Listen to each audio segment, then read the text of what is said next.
and what gives you a T wave sort of that asymmetric appearance because it gets pulled into the T wave.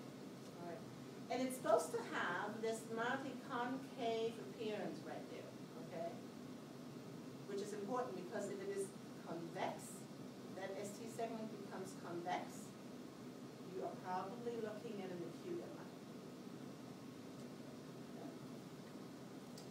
Now, a T wave is usually upright, except, for instance, in AVR, because AVR sits over here. So in AVR, your T wave should be down, negative. If not, look at your lead placement. Okay. But it can be variable again, depending on where your leads sit. Lead 3 is one of these leads that can look different than everybody. Now, anybody ever heard of a U wave? Okay, don't bother. Seriously, we don't really know what a U wave is. There's only one case where a U wave becomes important, and I think I've seen it once in 8 years, and that's in hypokalemia. Okay, and we're talking significant, probably 2.2 or less. You may see a U wave, and it's only pathologic. It only means something in that case if it's bigger than the T wave. Okay. So you sometimes see sort of a wave right after the T wave, and if somebody were to ask you, you know, preceptor, what is that? Well, that's probably a U wave, but it doesn't mean anything. You don't exactly know why that's there. All right? By the way, one thing I'm not talking about at all, if you haven't heard of access, I'm not talking about it. Even in my regular workshop, I don't talk about it because we don't use it anymore. We say, I still find it confusing after 8 years. We don't actually use it, so I don't want to bother you with it. You're learning enough already. So this is an EKG that puts all the stuff that we just talked about in one piece. First of all, we have our calibration or standardization marks. This tells us that our machine is set up correctly. It's going to give us the correct speed and everything else. This should always, you should see this on every EKG. It prints automatically, either on this side or that side. There should be 2 boxes tall, 2 large boxes tall and 1 large box wide. Okay. Look for it, it should be there. We have our standard leads, lead 1, 2, and 3, that is so-called augmented lead, the A leads, AVR, AVF.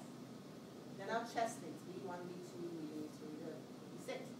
Now over here, these first 6 leads give us the information looking straight up onto our target on our chest. These leads over here are chest leads, are the horizontal leads. We're cutting ourselves in half, we're looking down. Okay? And EKG puts all that together in one piece. Say it talks about axis, don't worry about it. You can see how AVR, look how everything is negative in AVR, and everything is positive in lead 2. These 2 leads should be totally opposite from each other. Okay? Everything in AVR should be negative. Now, what is this right here? This fuzzy stuff right there? Noise or artifact. Okay? In this EKG, it does not preclude you from reading the EKG, but there are, I have examples in my collection, and I have thousands of EKGs by this time. I have examples of missed MIs in the emergency room, right here in this hospital, because of artifact. Somebody didn't think and said, well, no, let's try to get another EKG. I really can't tell what's going on. Okay? If a respiratory therapist hands you an EKG, and you're like, what am I supposed to do with this? It's all over the place.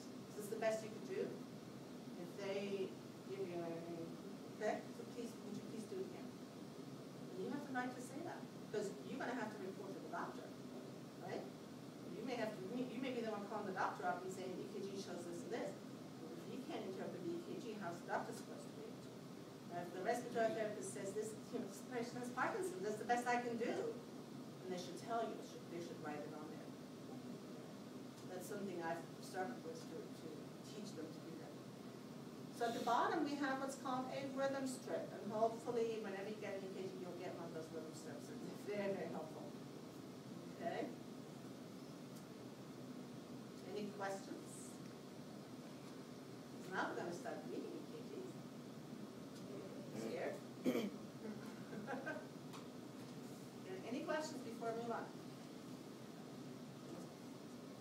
So, this is a normal EKG. I think it's the last normal one you're going to see in this course.